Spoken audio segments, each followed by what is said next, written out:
All right, good evening, everyone. My name is Brian Winterrode. I'm going to tell you more about myself as we go along, but we're here to talk about everybody's favorite subject, taxation, right? And what's coming up in a month and a half, April 15th, so be prepared, right? And I'm sure that's why you're all here, to just cram in to get all the best benefits you can before the due date. We're going to be walking through a lot of the dimensions of income taxation that mean the most to you. We would definitely spend the night here many days if we tried to unpack the entire tax code, right? So we're going to be touching on the items that tend to be the most important to all of us in our tax returns. Do you prepare your own taxes? TurboTax world, okay? And other than that, most likely somebody's helping you to prepare. Is it easy? Either way. It's getting more and more difficult. Thank God we have software as sophisticated as TurboTax to be able to handle a lot of things. But we're going to be walking through a lot more of the upper level kind of concerns and talk about what can we do to manage those. What difference can we make in helping you improve your taxation picture? Brian Winterrode, I'm a fiduciary. What does that mean? We're going to walk through that. The program this evening is being offered and conducted through SOFA, the Society for Financial Awareness. There is a brochure that we're going to look at in your folder in just a minute that will help you understand what it is. But Society for Financial Awareness is a 501c3 national organization, so it's nonprofit. Everything we do is pro bono, and this is for income taxes at this point in time. We do Social Security and other types of programs as well. I happen to be the Austin chapter president for SOFA. So that's my relationship with the group and why we are here. We've got a website that you can go to if you have the inquiring mind, you want to know a little bit more, please do. Here's a little bit of just a little more information about the group. What do I do every day when I'm not really representing SOFA? I do retirement planning. Every day I get a chance to get up and make a big difference in somebody's life. It's pretty cool. No 2 days are the same, and I love what I do. All right, hope you can see that. Hope you'll sense that as we go through, because what happens if we make a left-hand turn and we should have made a right one in retirement? It follows us home. Let's make sure we're going the right direction before we back out of the driveway. I think it's pretty helpful first to help you understand where I come from a high-level picture, because we're going to be talking about taxation, but certainly just optimizing taxation is valuable, but we can actually make really, really good tax decisions that can hurt us in the long run. All right? So it's not always the best answer to do what seems to be the right thing. So what do I believe? You all have heard of caps.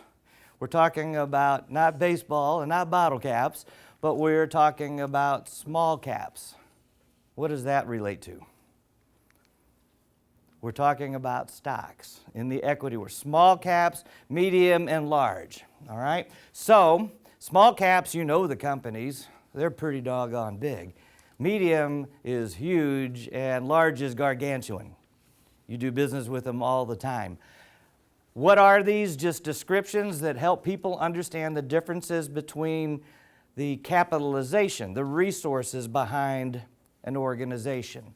As good and as helpful as these have been over the years to help people distinguish between different types of stocks, it's not what I would use at all to measure the goodness of investments. Okay? You know you can buy low, sell high. You know that you can buy and hold, and you can do something that we call dollar cost averaging. In the marketplace, what are these things? They are strategies, ways to introduce money into the market, let it sit, let it ride, and then pull it back out. Been around for a long time, been used for years and years, decades, and as good as they have been, it's not what I would use to measure the goodness of investments. You know you can put money into commodities, the banks, insurance, stocks, bonds, mutual funds, ETFs, all of these buckets really that primarily the brokerage world has created for us to invest into. really helpful labels or descriptors to distinguish between the different types of investments. Stocks and bonds do completely different things. So the labels are helpful, and as good and helpful as they've been over the years, it's not what I would use to measure the goodness of investments. You all have probably heard of asset allocation, otherwise known as modern portfolio theory. It's been around some 60 years, all right? So this is the grand pillars that the financial world really walks through. In other words, don't put all of your eggs into one basket. So it's all about diversification. That's what's been the underlying guiding principle of financial planning on a personal basis for years and years. As good and helpful as that has been for decades, it's not what I would use to measure the goodness of investments. Well, my goodness, everything I just walked through are the things that you would find at any brokerage website, pushing the drop-down menu. This is what we use, this is how we get there, this is what we plan to have occur. But then I just got through saying that's not what I would use to measure the goodness of investments. So what in the world is important? Well, I'm going to get these people, as my mom, as my dad, to try to help me explain this. My father was a professor. My mother earned many, many paychecks, received none. You know what she did? She stayed at home. She took care of all of us in the home. Wonderful, wonderful way to be. My father retired when he was 55. Why? Because he could, but because his older brother died when he was 56. And my dad said, not playing this game, we're going to go. My mother and father married 68 years. There won't be 69. We lost Dad 2 years ago. How old was my father when he died? 90. How long was his retirement? 35 years. Do you think there was any chance in his mind, any thought that he was going to make it that long when he checked out? Not on your life, okay? Through this, and my mother is now 92. Through Dad's 35 years, through Mom's now 37 years of retirement, I never heard either of them say we're worried about money. Why?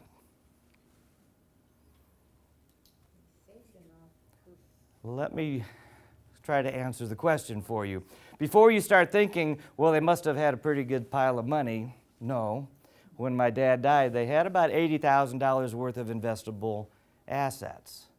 Well, before you start thinking, well, it must have been a bigger pile before his illness and all that took him away. No, they had about $80,000 10 years before. I never helped my parents manage their money because that's part of what we do. Yeah, thank you for the vote of confidence, but I didn't do anything. My father and his professor buddies had a stock club, and they did all of their picking on their own, okay? So that wasn't the case. And before you start thinking, well, they must have just sat on the sofa the entire time and lived on cat food, yeah. No, they actually had 3 RVs, never at one time, but they traveled this nation like nobody's business. And that's them. And every 1 or 2 years, they're overseas for a week or two. All right? So, again, what is the why? How in the world did they achieve this? And my mother is still achieving this. What went on? Horticulture.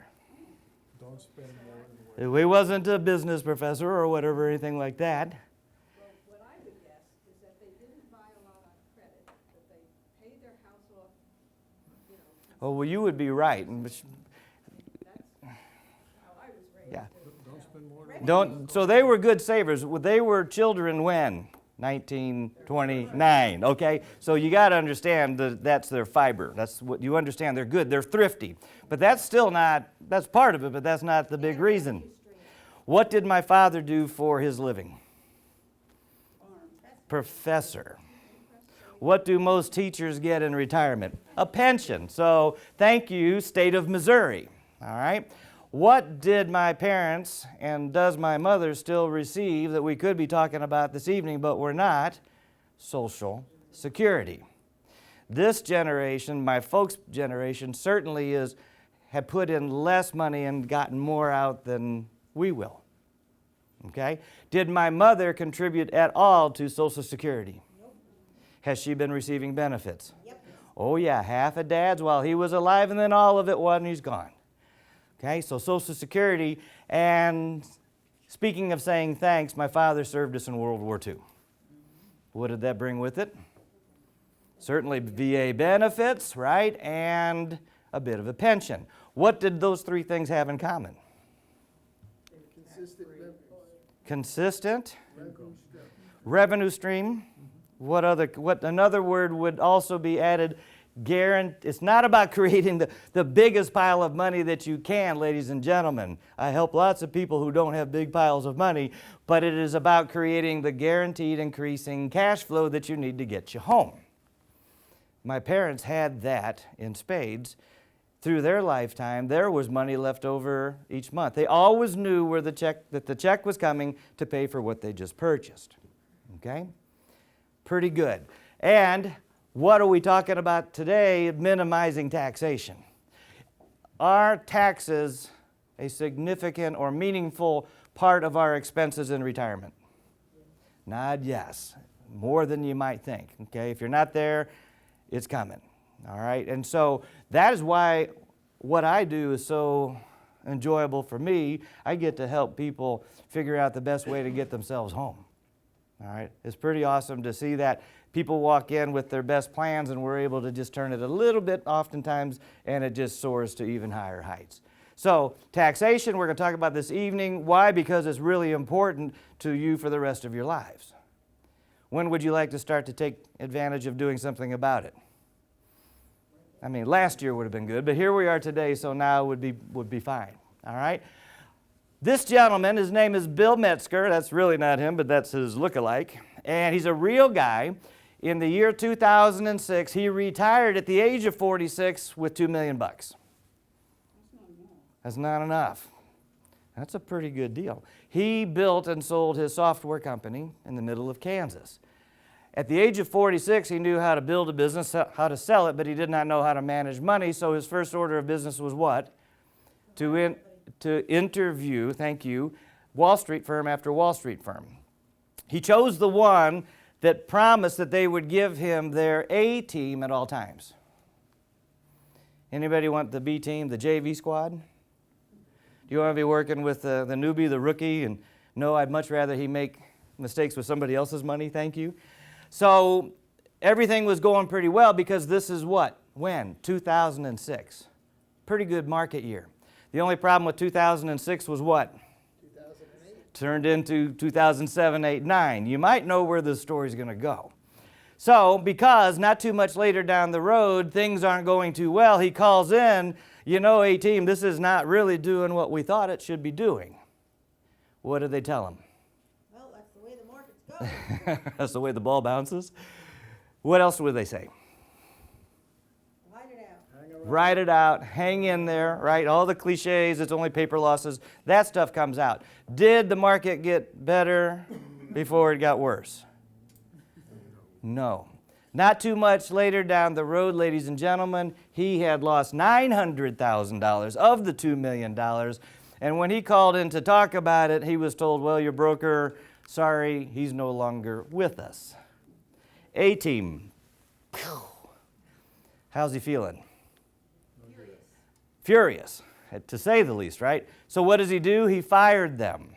What did he do? He sued them. Have you ever heard of anybody suing Wall Street and winning? No. He won. How much did he lose? $900,000. What should the award have been? 900 plus or something, right? You want to guess what it was? Half of that, 450,000? Keep having, $10,000. Yeah, do you think that covered his legal fees? No, probably not. So now the big question is, why in the world is he telling us this story? Because it didn't end well. If there's a victory, it's moral in nature, right? Why share the story? It's not his story that's as important as what the judge said. Judge said, sorry, Bill, sorry that this happened, obviously not good for you. But here's the one thing that you need to understand. not one member of that A team, not one member of that A team had any legal responsibility to do what was in your best interest. The lawsuit went into thin air. The $10,000 was a reward for clerical error, okay? So, why am I sharing this with you? The world I come from is my Series 65 license. If I ask you to raise your hands because you've heard of it, you wouldn't put your hands up. Less than 8% of us have these licenses. What does it do? It makes me a fiduciary. What is a fiduciary? They're required to There it is. work towards the client's best interest. Required to work for your best interest, okay? But wasn't that just done away with? No, ma'am. What just occurred actually has been tabled, so it hasn't even crossed the finish line. It's been tabled for review. But what the legislation that has been tabled was intending to do was to bring Wall Street up to the fiduciary standing. Okay? And that got thwarted. It is on life support at this moment, as I would have guessed long ago. Okay? So, but a big difference in the obligation. Would you rather be working with somebody helping you with your life and your money that has to do what's in your best interest or just gets in the neighborhood? Okay? Can make a big difference. What other professionals are required or obligated and operate under a fiduciary standard? Lawyers. Can't work on both sides of the fence. Not supposed to, right? Who else? What other professions? Real estate. Can't serve buyer and seller. Please say that your doctor has to be. Yes. Okay. We won't talk about politicians. But no, and what CPAs, all right? People who we are kind of be talking about this evening. And in my world, in the financial management world, there's another designation called CFP, Certified Financial Planner. All right, so there aren't too many of us. We're rather few and far between. And operating from a fiduciary standard is a relief for me, and it's a challenge. All right, it's something I set out to do. It's what I wanted, and it's nice to know that you can help people and do well yourself by taking care of their best interest. All right, this book jumps off the page in my world because it's filled with lots and lots of statistics about my industry. If you're having any trouble sleeping whatsoever, you ought to get it. I'll get it for you. You know, it'll knock you right out. This one stat says a lot. 96% of professional money managers do worse than the S&P 500 index. Well, it doesn't sound too good, but what does it mean? What is the S&P 500 index? It's a mutual fund. You know, it's not a mutual fund, but It's an index. conglomerate listed stocks. It's the 500 largest corporate stocks, okay? Do you own any of them? No, you own all of them. They go up and down as the ebb and flow of the total value changes. Does anybody control what happens in that index? Yesterday was up quite a bit. Today it's down. Buying and selling stocks are controlling it. Yeah, but does anybody control that? No. So there's no management in this S&P 500 index. We don't know where it's going to be until it arrives. If I reread the statistics, 96% of the people who do what I do get paid fairly well and do worse for you than no management whatsoever. Who do you get paid by? Who do I get paid by? I will answer that as we conclude. I will, as part of my closing. So the difference is, I'm pretty sure you'd much rather be in the 4% world. All things being equal, how do you get there? We can talk a little bit about that, but this evening is mainly about taxes. What makes us different in our whole approach with retirement planning, taxation, estate planning, all the things that are just bundled together with retirement planning, is that we believe that each one of you is plenty smart enough to make good decisions on your own when you know the facts. Okay? You can all do that. It's just, what do we need to know? Before you back out of the driveway and go left, would it not be nice to know which way you should head? All right. So, That's all been preliminary. We're now going to unpack and get into what we've come here for. Taxes in retirement. Anybody want more taxes in retirement? Is the tax code going to change? Absolutely. Do we know what it's going to look like? We do not. But it's coming, so all we can do really this evening is to reflect upon what is real today and begin to manage life that way. All right? In your folder, let's take a look at what you have. Some of you have already been browsing through. A couple of brochures. One is the National Ethics Association. I have letters, credentials behind my name, if you will. Important. This association could rival any of those. Through this, I lay myself open wide and bare. It's an integrity check. One little blemish and out I go. Pretty important. If you read through, you'll see CPAs and other financial professionals possess that. Here is the Society of Financial Awareness brochure. And a little plug for it. We do these types of presentations, churches, work groups. So if you think there's some value in what we do here, maybe we could help you in your smaller group at home, wherever that may be. Taxes in retirement. This is the audience participation side. This is just ready for you to jot down information. I will do my best to say write this down when we come to those write this down moments, just to make sure that we get the key thoughts over to you. This one, it's got some pictures on it. My mother helped me put these together. This is our team, some folks that are at the ready to help as we go through. There is, let me skip that page, the key financial data for 2016. This is a lot of IRS data condensed onto one page. It's kind of a cheat sheet. If you were going into a big old exam on what the IRS does, you'd want something like this. It's just concise on a number of important areas. This page with the red bars, tax and retirement, those are individual tax plans. It's what we use to help you understand, and you'll see this before we're through, to help you understand how close to normal or optimal are you in the way your taxes are being paid or structured. All right, different ways that we can do that. One last page. Here's maps, a couple of locations for our office should we ever have need to get together. And the last thing, taxes in retirement with good old Uncle Sam on top. That is the summary, sort of the survey at the end that I'd like you all to at least help me understand how well we did this evening for you. So that's what you have in your hands. Let's get rolling.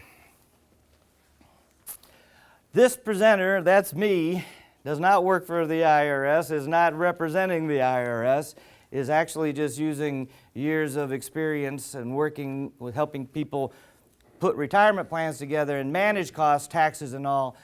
So a lot of good hands-on practical training we can share with you. We're going to understand the tax rules that we live under far more when you leave than you do now, I'm sure. Going to address any misconceptions. Well, I always thought it was that way. There are some of those things that know if we turn our head a little bit to the left, we'll see it a little bit of a different way.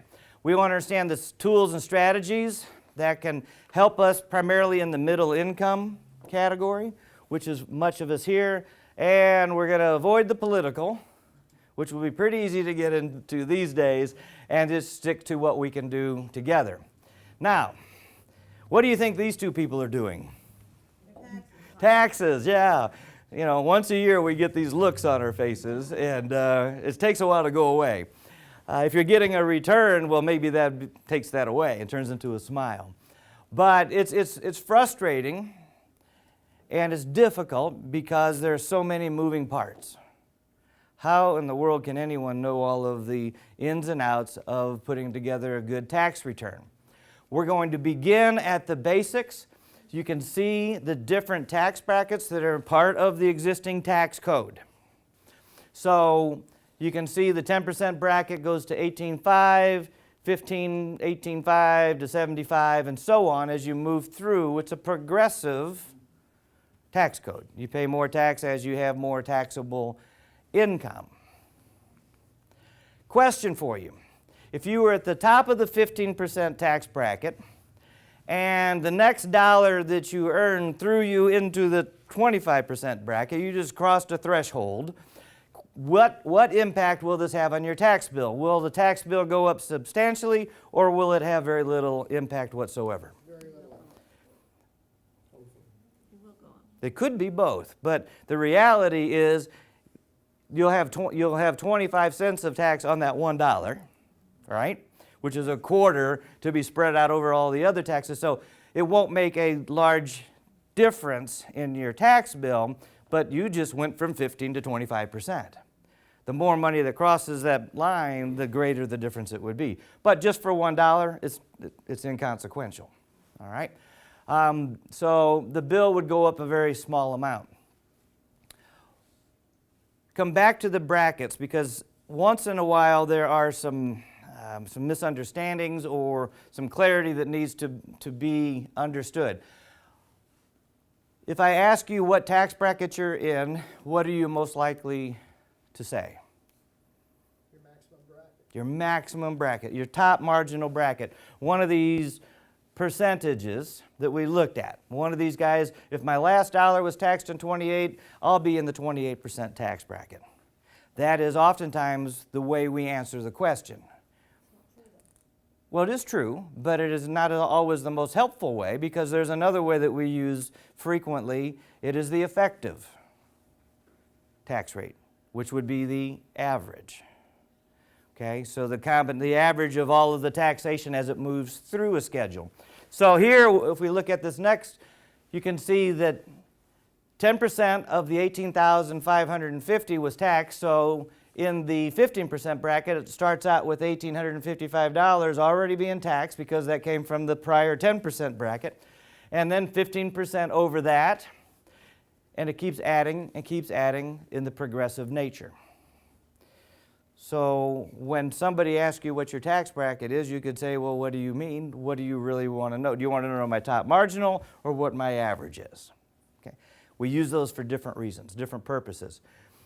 This is a tax map, and this is movement, ordinary movement through the tax code, through the tax brackets that you would do. And so if you stay within the red, you are efficient, if you will, in your taxation.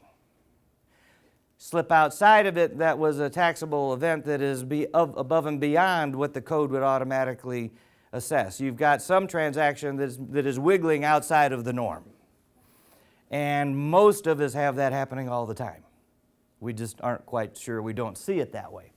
So, marginal tax rates, remember that's going to be the tax that you paid on the last dollar that crossed the tax line. Effective would be the average of how much tax did you pay over how much taxable income. That average. Be quite a bit less in terms of a percentage. Capital gains and qualified dividends get different tax treatments. So let's look at short-term capital gains first. Those are taxed at a normal tax bracket, a normal income tax code. How long do you have to own something for it to be short-term? What's the least amount of time? 1 day. What's the most? Just up to 1 year. Anything over a year becomes what? Long-term capital gain. So public policy is still very much a part of our tax code. The reason why we have the progressive is, in our infinite wisdom, we believe we should tax lower earners at a lesser rate. Okay, it's just the public policy that goes on. Same thing is true when we're measuring ordinary income as it goes through the tax tables. So capital gains and dividends are taxed at higher rates when we have greater income. Same thing with just ordinary income tax. Here you can see long-term gain and dividends. You can see the bracket's about $80,000. It hops up to 15, and out here at 450 some odd thousand, there the capital gains is now 20%. Okay. Here are the tax brackets once again. And if we add the long-term capital gains brackets, you can see how they line up with the tax brackets for ordinary income. This 20% arrived in 2013 with that tax code change. Before it had been 15%. Okay. So as you move through from the lower levels of income up, you're going to be paying a greater percentage of taxation. Pretty sure you understand that, but these are the numbers. This is the structure of how the taxation works. We have these things called deductions, exemptions, and credits. What do? They reduce the taxation that we're going to pay. Deductions, that's for things that we spend money on. $12,600 for married, half of that for an individual. All right, so if you have a partner, reach over and pinch them, say thank you, you're good for $6,300, okay? Itemized deductions, everything that you put onto a Schedule A, and just additional type deductions for being over 65, blind, different types of exemptions that go to health, disabilities, and those kinds of things. So those are deductions. Exemptions, guess what? The IRS does have a heart. Just because you're alive, you get a deduction. Let's give them an applause. Not really, not really. I always try to remind folks that the federal government oftentimes likes to consider itself to be Uncle Sam. Sounds like a rather gentle, good, friendly uncle until you start calling it the IRS. Okay? Then you understand that it has a different approach and meaning. But $4,000 per person, so that brand new baby or grandbaby just saved somebody $4,000. Don't know that it paid off, but it's going to cost a wee bit more than that. Credits to incentivize us, to get us to do things that the federal government, in its wisdom, believes is better for society. Things like health care tax, earned income, education, and saving. All of these are just different types of credits that if you're using TurboTax, it'll automatically bunch you in and credit you for those things. It'll identify some of the expenses you have as credits, and it will then apply those to you. Or if somebody is helping you, a CPA or somebody to help you prepare it, they should be doing that as well. Okay. So let's look at a case where it's $36,000 of gross income for a married filing jointly, so a couple. $12,600 standard deduction for what? For being married. 2 times $6,300. $1,250 times 2 for being what? A little bit older, all right.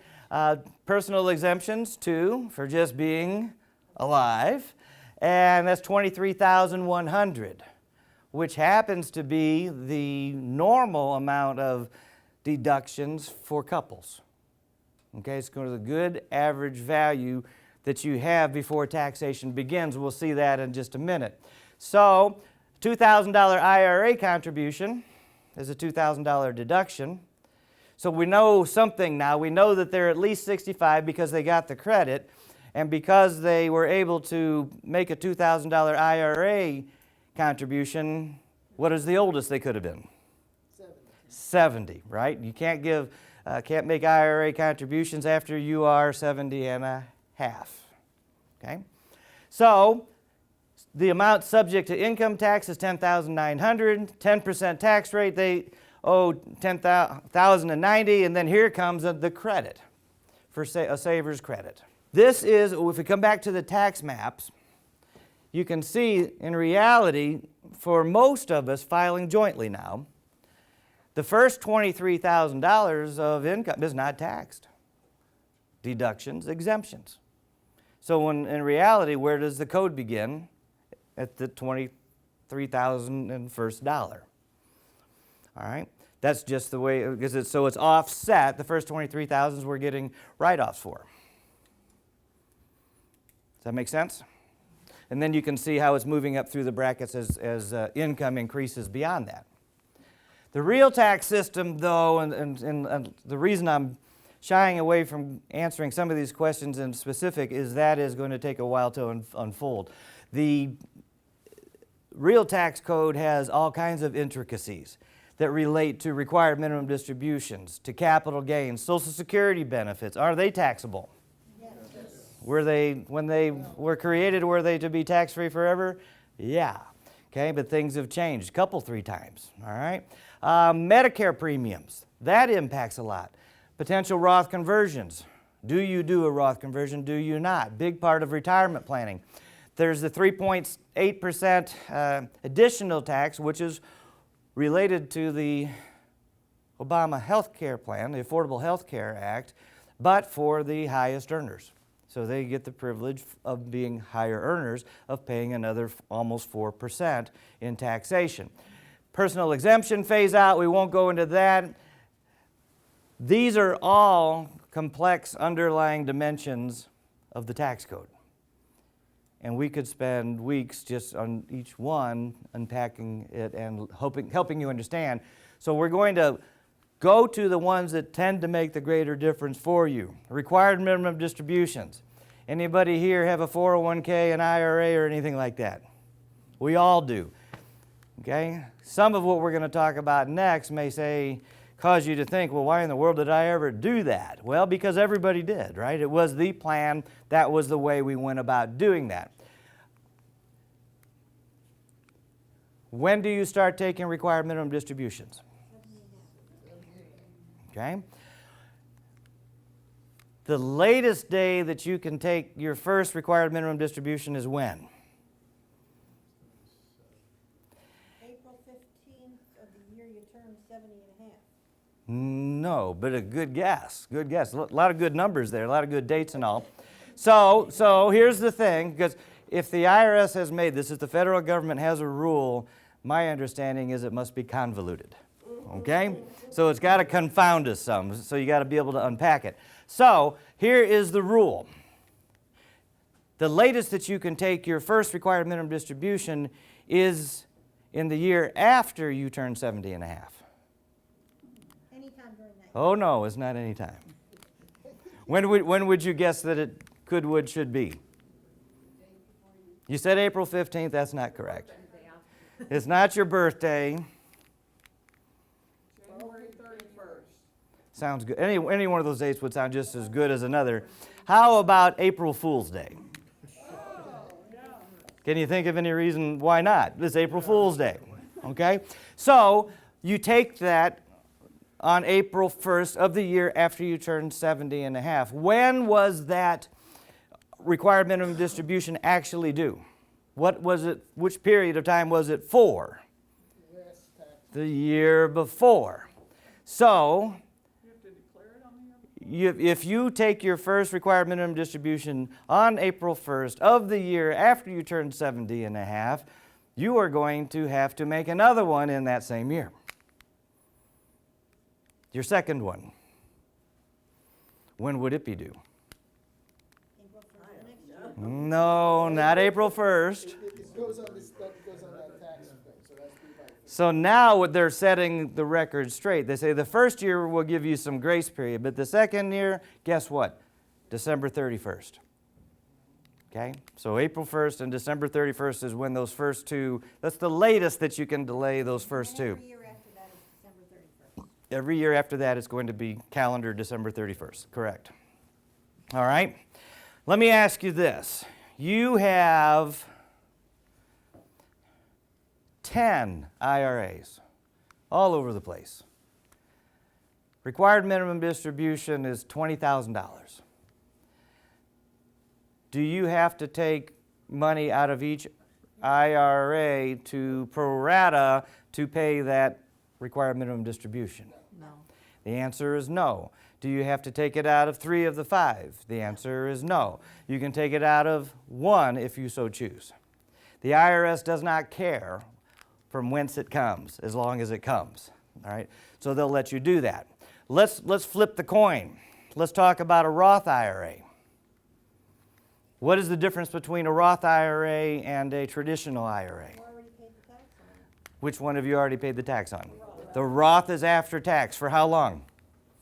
It's tax-free for how long? Forever. Can you leave it to your children? Yes. Yes. Can you leave it to anyone? Yes. Yes. Okay. So, here's the question. And they wouldn't have to be taxed on it. And there would be no required minimum distributions, and there is no taxation. All right, so some of the big values. What is the rule that is related to Roth IRAs? You put $10,000 in, how long do you have to wait to take the money out? Well, it depends on how you wanna do it. No, it's a, You can take it out right away, you get taxed on part of it for the first 5 years. 5 years, right? it's 5 years, but what does the 5 years relate to? Then you don't have to get taxed on it. Here's the answer. You put $10,000 into the Roth IRA today. You can take the $10,000 out tomorrow. No problems, no problems. What does the 5-year period relate to? The interest earned. You want to talk about an accounting nightmare, okay? If you earned 3 cents, you'd have to let the 3 cents sit or pay a penalty on 3 cents, all right? So, big differences in the way that Roths are treated versus traditional IRAs. You have 5 Roth IRAs. You started one each of the last 5 years, or 5 over the last 10 years. Do they all have to have the same 5-year start period before you can take the interest out?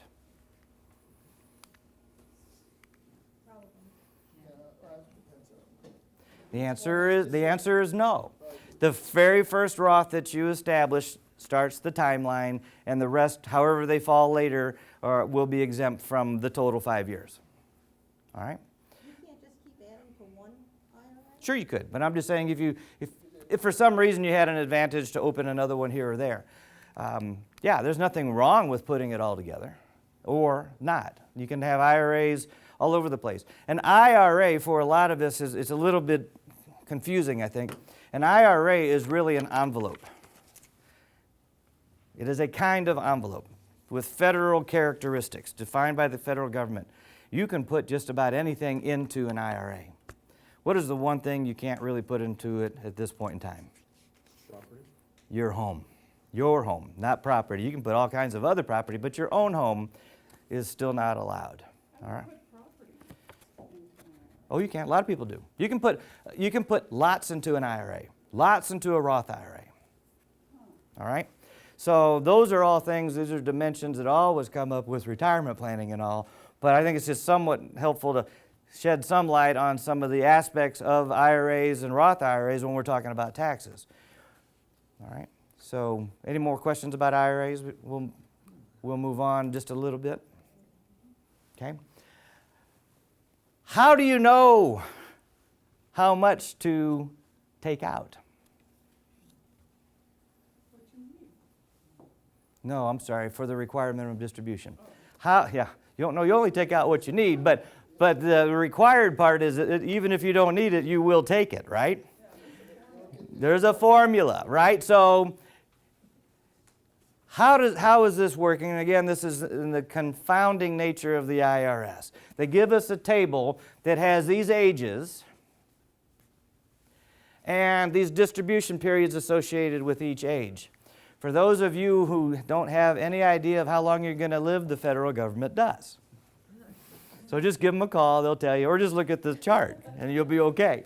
So associated with 70 is this 27.4. So they're saying everybody's gonna live to 97? Well, of course. That's how long the IRA is going to live. Okay? How do you read this? What do you do with it? If you take 100 and you divide it by the 27.4, you get 3.65, and if you just kind of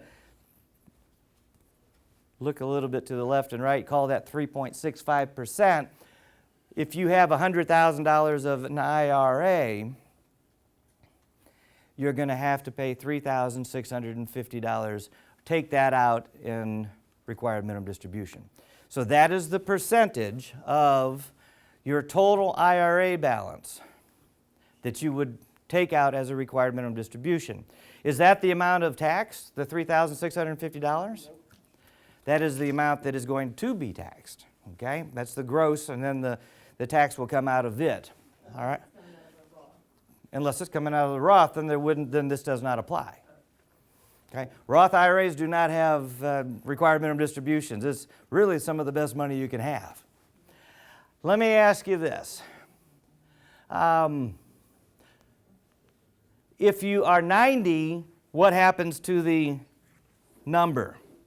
It went from 27.4 to 11.4. That's a pretty big difference. Now if you divide 100 by 11.4, you get what? 8.77%.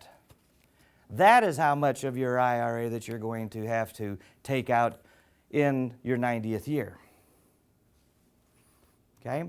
Up here, it was 3.65%. Round that, call it 4. When you're 90, 20 years later, round it, it's called 9%. What happens, ladies and gentlemen, to your IRA balance if you just make 3% throughout those 20 years? Oh my goodness, it's falling like a rock. Okay? So that is part of the IRS's plan. We've let you have this tax-free for so many years. It's now time to give it back. All right? Even if you do not need it, that is going to be the case. When 3.6, when you're 70, 3.65% of your IRA balance is going to be turned into required minimum distribution. You have 15 IRAs. What's your balance? Is it against one of them or all of them? It's against all of them. It's the balance on what day? The total value of all of your IRAs on which day? December 31st of the prior year. All right? So what happens, we're going to talk about this in a second. So if you have $500,000 at 70, you divide it by either multiply it times the 3.65 or divide it by the 27.4, the same mathematical result, you'd owe $18,200, you'd have to take out $18,248 and that would be added to your tax return. How does the IRS know if you do this or you don't? I know. The company holding the IRA says it before. Every custodian that has a qualified IRA type money has to do what? Report.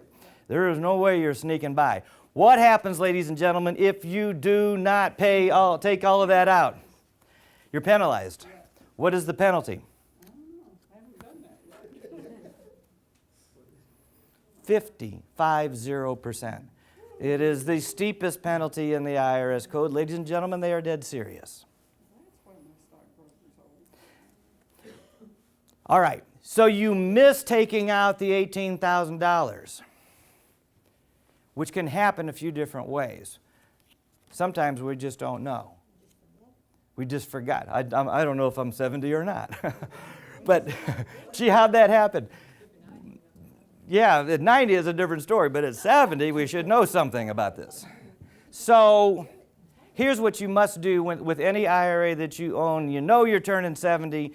You cannot leave it to chance that the custodian is going to reach out to you and say, what do you want to do for your RMD? Because guess what? If it doesn't happen, who's responsible? You are. The 50% penalty. So if you did not take $18,248 out for required minimum distribution, what's going to happen? You're still going to have to take out the $18,000, and on top of that, how much more? $9,124. Okay? Do not miss that. Do not play around with that. If I decide I want to buy something big, so I'm going to make a big withdrawal this year or whatever, and it's way more than what I'm required to take, will that credit me down the road? No, ma'am. No. If you, for whatever reason that you take out more than the required minimum distribution in any one year, it is not a play forward way to do that. It's what have you done for me lately? Well, you have to take it out by December 31st, so you take out the required minimum and you wait until January 2nd Well, to take out. if you can do that, sure. Manage it. It just depends on it. You might need the money in January or February, right at the beginning of the year. So it really depends on if you can manage it, sure. We oftentimes get calls, our clients all the time are going to buy a car. Where should I take it? You know, where's the least damaging place to take this money from? So we would help you do those kinds of things for sure. Yes, ma'am. Does this apply to, I have an annuity that If- I put in If you have, so once again, so 457. So the question is, does this stuff apply to an annuity? Well, if it's an IRA, you can put an annuity in it. No, it's not It's just a 457. Yeah. You want to know what? If you were to move the 457 or a 401k or a 403b, any of those 40 kind of qualified work retirement accounts, the first move out of those is called what? Rollover IRA. So they are semantically the same, even though it's a 457, it is an IRA with respect to required minimum distributions. Okay? Sorry. You can't get around that. But here's the thing. What if you have the money in an annuity? An annuity is a tax-deferred account, just like an IRA is. Do you still have to take required minimum distributions out of an annuity? Absolutely. Oh, yeah. Oh, yeah. It's still an IRA. So now, if you had an annuity with an IRA or an IRA as an annuity and others, you wouldn't have to take the required minimum distribution out of the annuity. You can cherry pick, which is probably what you do. The annuity is designed to produce income over time. You wouldn't want to hamper it by taking the RMDs from it. All right? Yes, ma'am. So why doesn't everybody put their money in Roth IRAs? I never got that. We didn't. Why doesn't everyone do a Roth conversion? Or just to begin with, put it in a Roth IRA? Well, because number one, for years and years that wasn't even a possibility. Roth is relatively new, and particularly what are 401ks? The Roth 401k option is even newer than the Roth IRA. But for those of you who are still working with a Roth 401k option, that needs to be looked at strongly. Here's little bit of advice, and this is a lot of my clients all of my clients have CPAs or they're doing their own taxes. For the ones who have CPAs, from time to time, recommendations that we'll make from a retirement planning perspective kind of throw the CPA off guard a little bit. And they'll call and they'll say, Brian, what in the heck are you doing? All right. Most all of you in any year with any tax return should be doing some amount of a Roth conversion. All right? Not always, but most of you should. If we go back to the tax tables, the 15% tax bracket, the upper limit is $75,000 what? $800. Okay? If your tax return has $70,000 of taxable income, help me understand what the damage is of bringing on another $5,000 to fill up the 15% tax bracket to do a Roth conversion for $5,000. Okay? And if you want to play the game a little bit further, let's not talk about marginal, let's talk about effective, the average rate. How much more should you bring it in? For a lot of us, and particularly in retirement, we are stuck in a tax bracket. We're not ever getting out of the 15. We're not ever getting out of the 25%.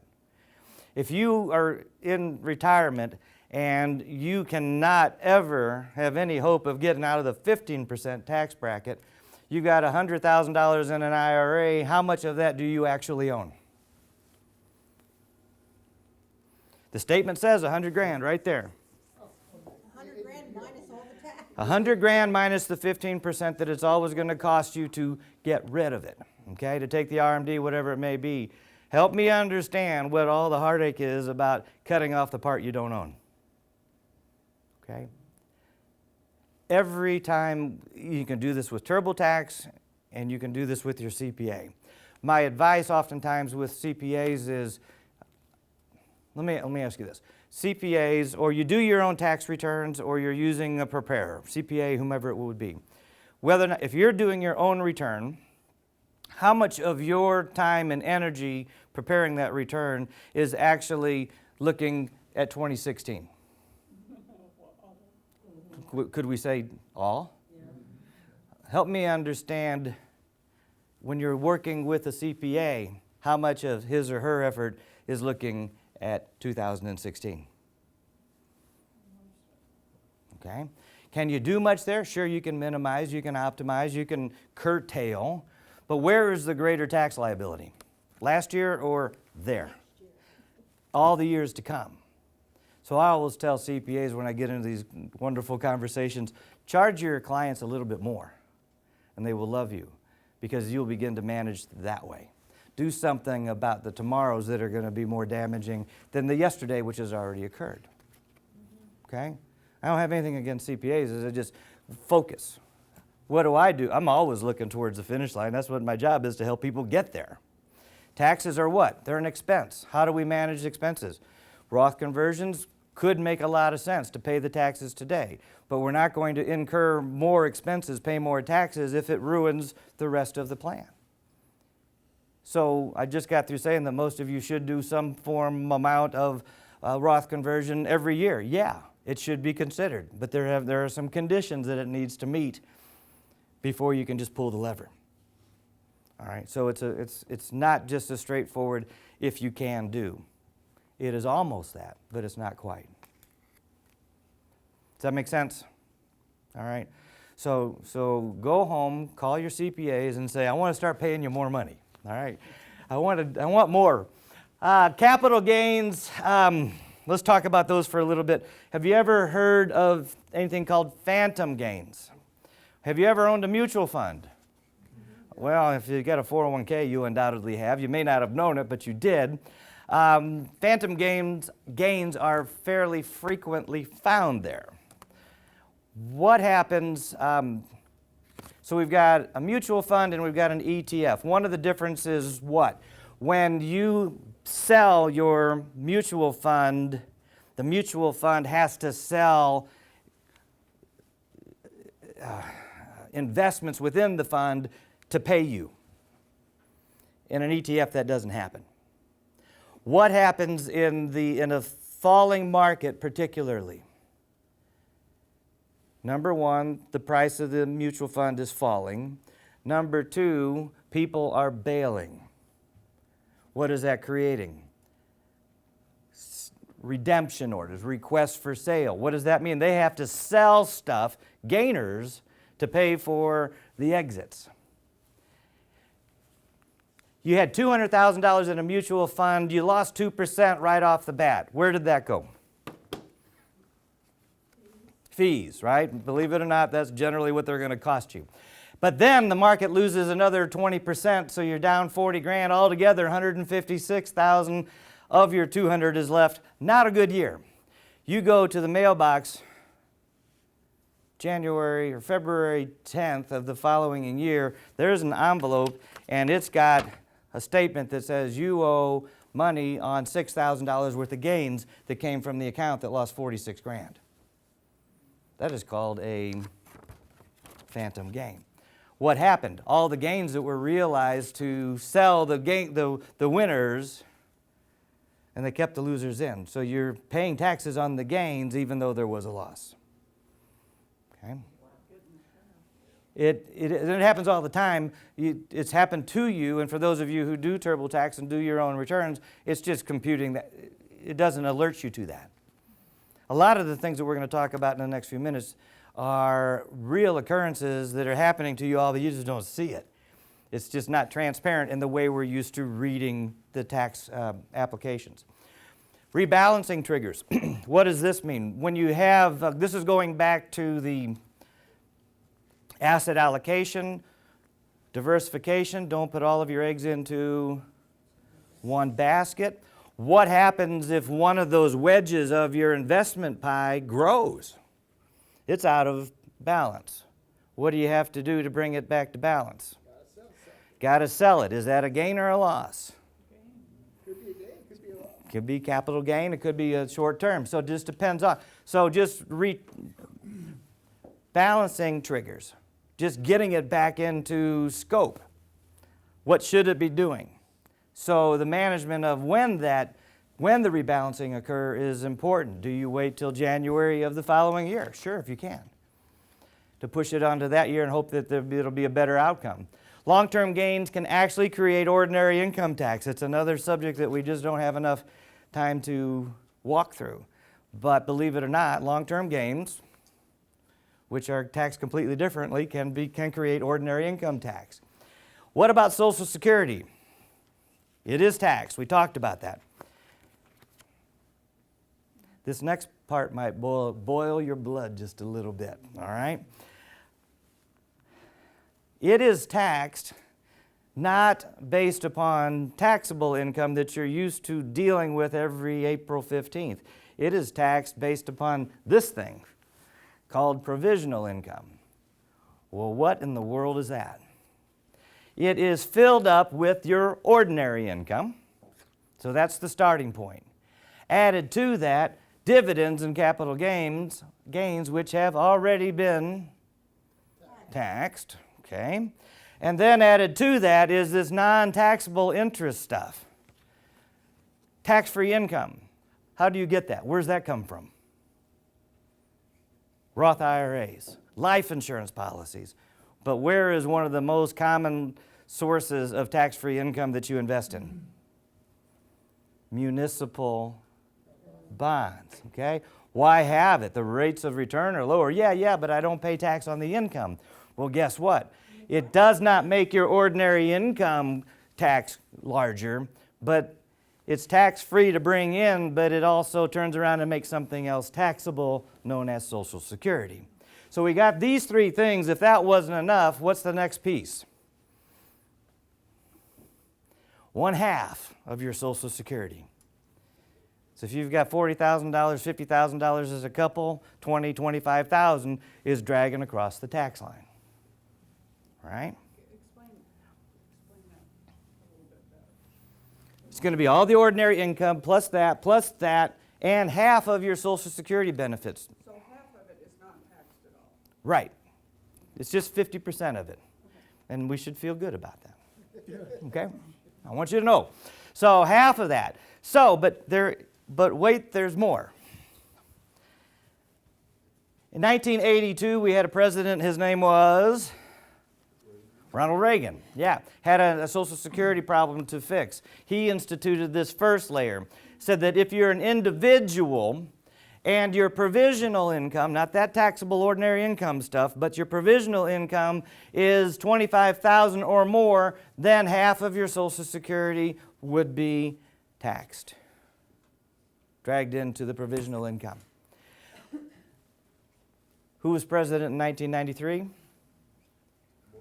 Mr. Clinton, all right? So kind of equal opportunity offenders, but he also had a problem to fix Social Security-wise. And so he instituted this. He said, well, anything over $34,000, 85 cents of your Social Security is going to drag across the tax line. 85 cents of every dollar of your benefit is going to be assessed taxes, okay?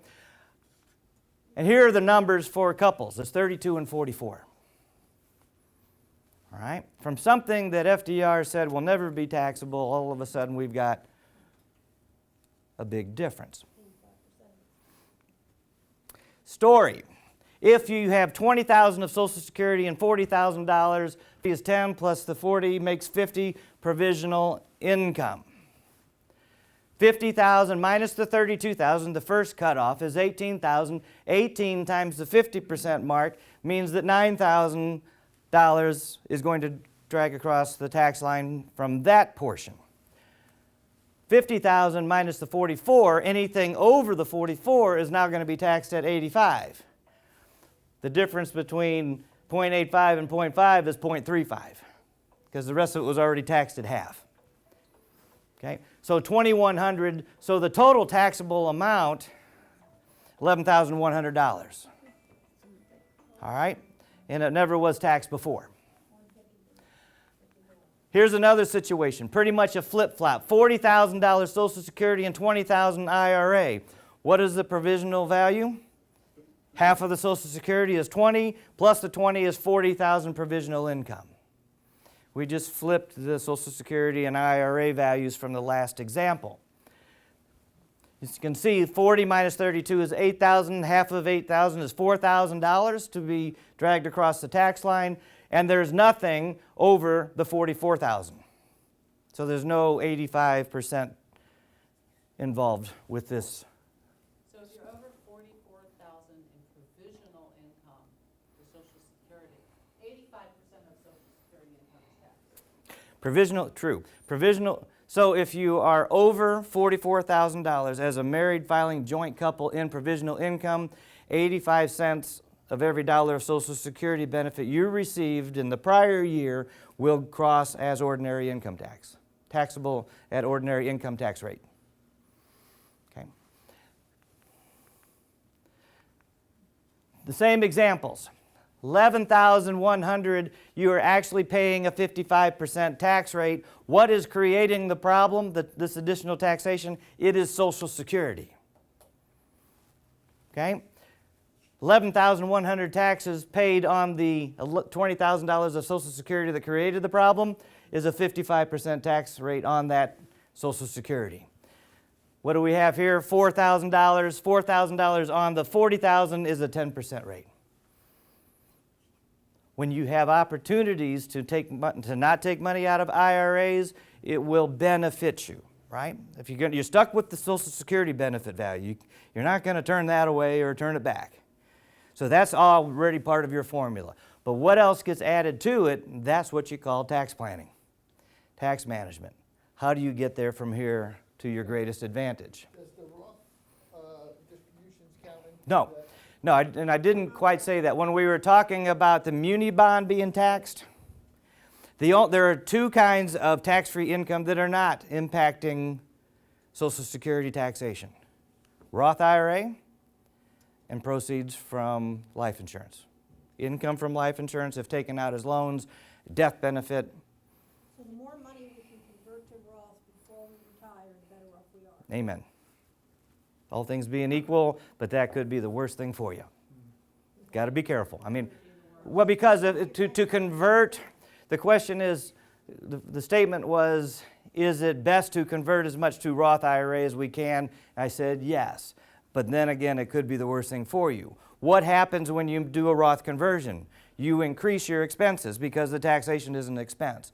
What does that increased expense do to the rest of your life? It's got to be weighed out in terms of the residual. What does it do to you in your retirement plan? What do you mean by that? It could leave you with less disposable income down the road. It would be tax-free, but it still may not be enough for you. There's a cost of the conversion, and it needs to be managed. Most of the time, I'm saying that we should do Roth conversions. You say there's a cost, it's not any more cost than the tax you're gonna pay anyway, though. No, true enough, but if we do retirement planning, we are managing cost. If you don't have any expenses, you don't need any income in retirement. Pretty sure of that. When we do a Roth conversion, we are increasing an expense. Now it's bringing it into the fore. What does that do to the future growth of those values? Okay? I'm saying most of the time the Roth conversion should be done. It needs to be eliminated as the right thing to do. All right? That is only if it doesn't push you into another tax bracket. Sure, but that's what tax. If you do if you had $300,000 in an IRA and you did the Roth conversion in 1 year, you're going to climb through the brackets. So you manage it, and that would be part of the answer. There should be always, most of the time, always an amount that you should be converting from your IRA to a Roth every year. Most all the time. And how many of you are doing that?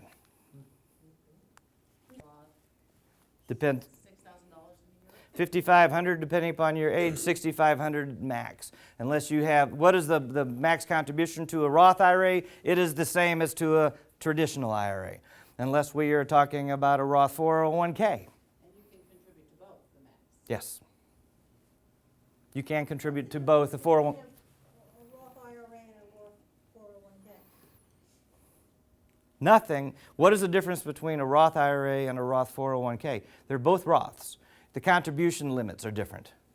Because it's through an employee qualified retirement plan, you can put in much more than just a standalone Roth or standalone IRA. You can put a lot more into your 401k than you can to a traditional IRA.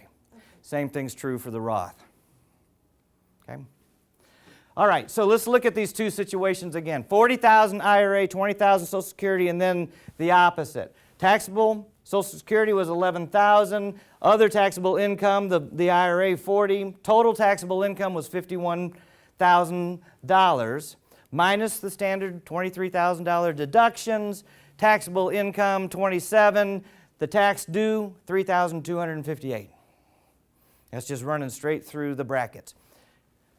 Flip side, you have 20,000 in the IRA, 40,000 in Social Security. Remember, the tax was 4,000 due to the Social Security, 20,000 off the IRA. So now we have 24,000 versus 51,000 taxable income.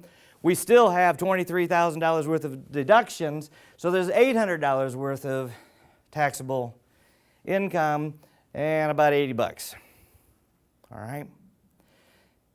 Managing your taxes is what we're talking about. To the extent that you can make these changes, and once again, you cannot, nor would you, undo your Social Security. All right?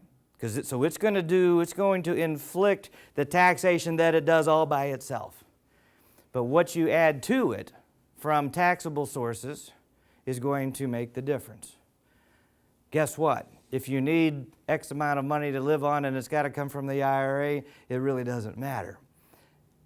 Okay. But that's when particularly long-term planning will make the bigger difference, because we can curtail future taxation.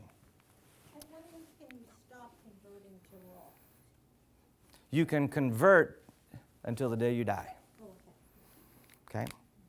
There's no, what is the limiting factor on a Roth conversion? Do I still have $1 in an IRA? All right, I have to have something to convert.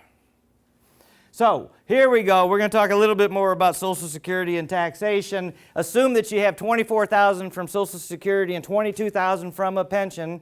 This is a couple.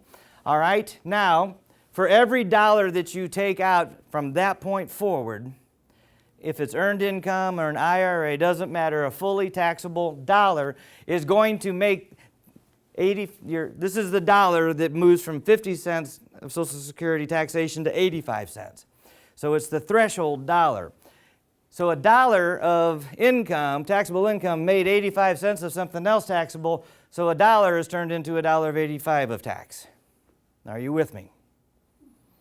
A dollar triggered the 85, so a dollar turned into $1.85 of taxation. If you're in a 28% tax rate, 28% of $1.85 is 51 cents. 51 cents of taxes due on the dollar that created the problem. That is a 51% effective tax bracket right there on your Social Security. Okay? What is the top marginal bracket? We've seen it a few times. What's the top number in the brackets right now? 39.6, right? Give or take a few, but that's where it is. This is way above that, and this is happening to lots and lots of people. Watch what happens when the 28 turns to 54. 54% of $1.85 just happens to be $1. The dollar that's creating the taxation is creating a dollar of taxation. What is your tax bracket? 100%. Before you start thinking, well, this will never happen again, if we go back to 1913 when the tax code originated, what is the average top marginal bracket? 40 or 50%. 56. All right. So is this possible? Sure. Okay. Just be mindful. Is this a pretty doggone good reason to have as much tax-free stuff as you can, Roth conversions, etc.? Yeah. So otherwise you're playing into the problem versus preventing it. So, how much of your last dollar did you actually lose to Uncle Sam? We've been talking about this a few different ways. Management of, this is coming back again to my wonderful friends that are CPAs, but they need to start looking tax forward planning. That's what you all need to spend a little bit more time doing, because you cannot do much to make a big difference later. So once again, this is an ordinary tax map. This is if you just fell within the tax code perfectly. We can't really do a whole heck of a lot to make it better. We can try to push out and get some more exemptions for you. All right, if you want to go out and create a bunch of losses somewhere, we can keep adding, deferring the start point, but this is normal to be in. This is the normal long-term capital gains.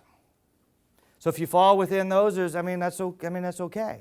The only thing that we can do is push this out by the way the money is sheltered through deductions and such up front in your tax return.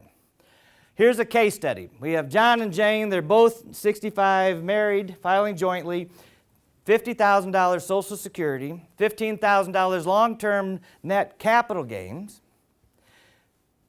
Required minimum distributions, $25,000. $60,000 is the income they need after tax. Here is the optimal. This is the red is there was no way on God's green earth that they were going to get out of that red taxation. But what is their signature? What is their true signature? It is the gray. All right? If you had the tools we have, you could be doing this with TurboTax and you could see where this is really happening in your tax return. TurboTax and normal tax return preparation does not reveal this, because this is what's happening. It's the ducks calm on the top of the water, but the feet are paddling mightily down below. Yes, ma'am. If you have money invested that you've already paid the tax on, and it's just in investments, can you take those investments and put them in a Roth IRA? If you have money that's already after-tax money and it's just sitting in the bank or a brokerage account, in any, can you put it into a Roth IRA? If you have the earned income. Just because it's kind of tax-free money, it's already have the tax. You can't just slide it in. You can slide any kind of money in to a Roth. Okay. Up to the limits. Up to the limits. Yeah. So if you're going to be going into a Roth 401k, it's going to come out of your paycheck. I mean, that's going to be some of the deciding factor. Yeah, it has to be earned income to create an IRA. It comes from earned income. To do a conversion, do you need to have any earned income? No. You just have to have something to convert and the ability to pay the taxes. It has to be tax-free money that you convert. No, it does not. No, because you can just convert. It does not have to be tax-free money that you can convert, because the IRA is not tax-free and you are converting it. No, I mean, what I mean is it has to be taxable money that you convert. It can't be money that you have in a savings account that's. Well, let's just simplify this. The only thing that you can convert is an IRA. Has to be tax deferred. So the source has to come from a tax deferred account. Doesn't matter what you use to build a new one or to pay the taxes with. All right? So, but what the heck's going on here? That's another one of those high spikes. How did that happen? I showed you just a few minutes ago how it was happening in Social Security and the taxation. We got to the 50-some-odd%. What really happened? In this case, it was due to a $1,000 additional IRA withdrawal, which would normally, in a 15% tax bracket, generate $150 worth of taxable taxation. But what actually happened is that $1,000, and then $1,000 caused $850 of Social Security to be taxed at the 15% rate. And then, this is part of what I was talking about before, is a wee bit more complicated to share in the moment. But all of a sudden, this $1,850 made capital gains taxed. It's happening. Pay no attention to the man behind the curtain. Oh, but there's something going on there. It is happening underneath the tax code that you can't see. So in reality, you paid $550 in tax on the $1,000 that created it.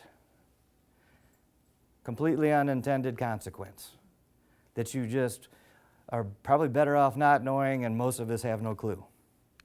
Okay? Because it would just disappoint you greatly to know that that was happening. So how did that happen? That's what we were looking at. So, certain things like we were talking about before, if we need money, can we defer it? Can we do it in another year, another tax period? Same thing's true if we want to take money out. Part of what we always do if clients say, I want money from here or there, we help them figure it out, and we'll run the tax map, and we'll say, if you do this, this is what it's going to do. It's actually helping us decide for them where to grab this money most beneficially from. So these maps are used in a practical way as well. All right? How do we control taxes? Well, the diversification among accounts. How much is in tax deferred? How much is in, so tax deferred IRAs, Roth, what are those? Those are tax exempt. And then non-qualified. Those are all of your banking accounts, your brokerage accounts that are individual or joint, those kinds of accounts. So we've got on the screen taxable, tax deferred, and tax exempt. Which do you want the most of? Tax exempt. Very good answer. Which do you have the least of? There's a conundrum there. And by golly, the last time I knew America, if we really wanted something, we went out and got it. Why is it that we aren't doing more to convert? Why aren't we converting more? Because we didn't know we needed to. Because you didn't know, I think, is probably the bigger answer. We don't know the opportunities or the cost. We do know that it's going to cost me. All right, so I want to come back to the example. If you are stuck in the 15% tax bracket and you've got a $100,000 IRA, how much of the $100,000 do you actually own? About 85,000 of it. Okay, let's not fool ourselves. So what does it really hurt to cut the part off you don't own? Right? And put that into the Roth. Bingo. So we just need, it just helps to turn our heads a little bit like this. And this is what I do oftentimes on the phone with CPAs. Yeah, I know what it means that way, but I'm really worried about what's coming our way. Use tax-deferred products, accounts, when necessary, when appropriate, right? Because you can't convert everything all the time at any one time. Properly blend withdrawals from different accounts is what we've been talking about. If we have the option, we're going to pull out of tax deferreds only enough to keep us in a tax bracket or to keep our costs down. Or to be put another way, we'll only do so much in Roth conversions to keep our taxes within the limits that we can afford. How much you can convert, right? There is no limit to what you can convert as long as you can handle the cost of the conversion. What do you mean by that? Sorry. Take tax. Let me tell you about one other thing that's in the Roth world, the conversion world. I've picked on the IRS a few times, said that it's not your Uncle Sam and all that, but they actually have a bit of a heart when it comes to a Roth conversion. It's called recharacterization. What does that mean? You converted everything from your IRA, and then April 15 you go, I can't afford this. You can bet on the horse race after it was over. You can send the conversion back in to trim your taxes back to where you wish. That is one reason to do a recharacterization. If you did a Roth conversion at the end of 2007, the valuation of your IRAs was based upon 12/31/2007. What happened to the market after 12/2007? Crashed. 50% fall. Another reason to do a Roth conversion is I'm paying taxes on this level of value and the thing's worth this today. I don't like that. Send it all back. It's not going to get your gain. It's not going to replenish your loss, but you won't be paying taxes on the greater value. Right? Recharacterization. Got to know what you're doing with that, but it's there. So you can make a mistake, and there's a forgiveness clause. All right. Consider which assets should be held in which kind of an account. If you've got one account that's going to earn 10% and the other is going to earn 5%, which are you going to stick into the Roth IRA? The one that has the greater possibility for growth, because that's all going to be tax-free. It's kind of what we would be talking about here. I meet people, and I understand why. Have a fair amount of money sitting in the bank, and it's a Roth IRA. And I go, oh my Lord. Why? I understand. I don't know another place, and I don't trust it, even if I did. Okay, but we are just totally misusing a tax-free status. Could there be a good time to do that? Yeah. But it's not good stewardship. It's not good planning. It could be appropriate for you. As a fiduciary, I could see where that would be best for someone. But in the grand picture, it's not the right idea. So match the investment account with the type of the stripes that it has: taxable, tax deferred, or tax exempt. Conclusion: personal tax map varies year to year, even with your returns. When you get into retirement, it's just kind of autopilot, unless we're doing something different has occurred. How do you prepare your taxes? Kind of going back to the question, are you looking that way? All the way? What about the Tomorrowland? Tax forward planning is a wee bit more beneficial for you, at very least to understand what your future cash flow and retirement plan will do for you. This class is through SOFA, Society of Financial Awareness. We couple with libraries, so there always has to be an educational dimension to it. I hope you found it educational. This class is also the lecture part of a lab lecture offering. We can get together if you wish, because many times I stir up more questions than I provide answers to. Your details are your details, and you may not even be comfortable sharing them in public, but it wasn't the right time to do so. So if there's something that we can do to help you, there is a complimentary lab session. That's the best way I know how to describe it. We'll just talk about whatever it is that you wish to talk about. We can do that. You'll get a tax map report, and we'll stay on topic with where you want to be. It's just complimentary for what we do. It's all from my perspective, and this is certainly because of what I do. It's what I love to do. I get up every day, is retirement planning, making sure you've got the road paved that's going to get you home. And if I come back to my parents, what was that all about? Making sure you have enough guaranteed increasing income. What does that mean? Having enough to pay the expenses. What are expenses? Things like income taxes. How do we cover all that stuff? So a retirement plan, for many people, when we walk through, we use software and it looks like this. What is your guess? Do you want to see red or not see red? Probably not. Probably not. But it's not uncommon for the first glance to have this, which is a bit of a stir. All right? But then with some of this and some of that and some understanding and some manipulation, if you will, moving money from this pocket to that pocket, we end up oftentimes just doing that. And what did it cost you? Nothing.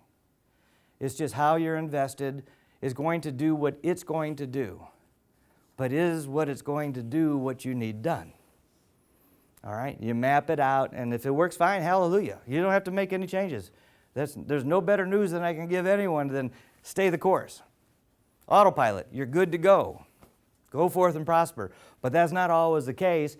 And you'd get the tax report is really what we're focusing on here, so we would make sure that you had that as well. Why wouldn't we meet if you're already satisfied with your taxes? I have had clients who've said, when we talk to them about optimizing, reducing taxes, they said, no. It is my job, it's my civic duty to pay the taxes. And I go, I get that. Tell you what if I save you the taxes and all the extra money you have, you can go give it to whoever you want to? And it's not always what they want to hear, okay? Because it's not the plan that they'd like to have. If your CPA is already using tax forward planning, or if you are, if this is already old news to you, there's no real reason for us to get together. If you already have a retirement plan, and when I ask most people if they have a retirement plan, they say, yeah. And then I ask them to describe it, and they say, well, I got a 401, I got a 403, I got a pension. Those, in my eyes, those are ingredients to a retirement plan. The retirement plan is how that will be used and taxed and managed so that you do make it all the way home. Slightly different version of that. And if I'm more interested in your financial future than you are, then we probably should never meet. That's pretty easy, right? If your brother or sister is your favorite advisor or does tax planning, we probably shouldn't get together because you've already got a resource there. Why should we do it? Remember why I do what I do. Again, it comes back to the story I told. There are lots of ways to measure the goodness of investments in the brokerage world and all. This type of investment, that type of investment. But it always comes down, from my perspective, if we're going to make a decision to invest in this thing or that thing, what is it going to do first and foremost to get you the amount of guaranteed increasing income that you're going to need to get you home? It's always the measure that is first in play. If you're sitting on a bunch of pensions, you are there. Okay? If you're not, we need to build some pensions. We need to do something that will get you there. Why should we meet? If you want to minimize taxes, create something that is optimizing Social Security, When you turn on Social Security, we're all in the room, we're getting close to that time. How do you do that? Impacts taxes, obviously. Impacts your retirement plan. If you don't have a complete retirement plan, if it isn't, even in your estimation, just pieces or subparts, it could be of help for us to get together. If you truly haven't tested your retirement plan, it looks really good on the spreadsheet, but what happens when you throw another 2007, 8, 9 at it, or those types of variables that can make a big difference? If there's any doubt in your mind that you're not doing it as completely and as well as you'd like in any dimension, it would be a good reason for us to get together. So I've tried to share with you why we wouldn't and why we would find it good to get together.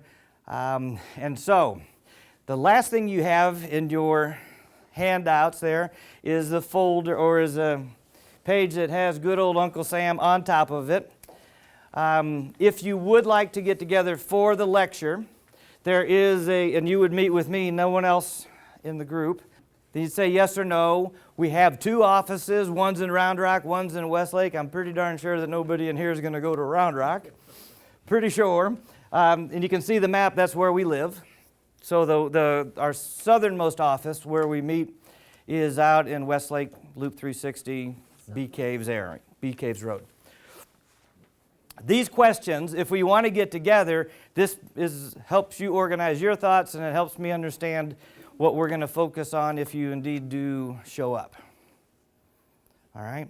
Completely voluntary to do any of this that you would like to, but it's your choice all the way through. In the end, at very least, even if you said no and you've got it all covered, you're just not interested, which, by the way, is a perfectly good answer. This is not meant to be for everyone. It's just if indeed you believe the lab portion could help you, let's do that. Put your name down either any way, yes or no, please, so that we know that you do or don't want to get together at all. And then, if you do wish to, let us know best time of day to contact you, and then we'll give you a call and do our best to schedule according to your calendars. All right? Ladies and gentlemen, that is it. My hope and my goal was that we would send you home with some information about income tax planning that you did not have before. Was I able to do that? Yes. You didn't tell us how you get paid. I did not tell you how I was going to get paid. So how do we get paid? If we are many times, at least half of the time, when we are in true retirement planning mode, somebody is really interested in doing that, at least half the time we never get compensated. As a fiduciary, I believe it is my responsibility. I don't know what's in your best interest till I get you to the finish line. So I don't know how to charge her. I don't believe I should. That's just my take on it. If there is no reason to make any changes, or if you need changes that we can't help you with, there's no cost. But if there is a dimension to a change you want to make because it benefits you, it would probably be in the insurance world, or would probably be in the securities world. In the insurance world, you would pick it because of what it does for you, and the insurance company compensates us. If it's in the at risk in the marketplace, we are on a cost basis. Brokerage world, where 92% of everybody lives, is in a commission basis. So pretty big difference there. So it's a flat cost throughout the year, 0.5% to 2.5%. I don't know which would be better for you. All right. But that is the general way that we get compensated. What we're talking about here is complimentary, and it would, if there's any cost to anything that you might be thinking about that we can help you with, you would know it. You will never. I know none of you will ever make a decision that is not in your best interest. Pretty simple for that. Thank you for the reminder. Okay.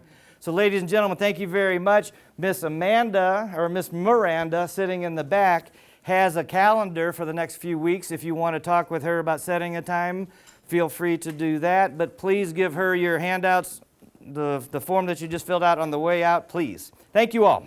Thank you.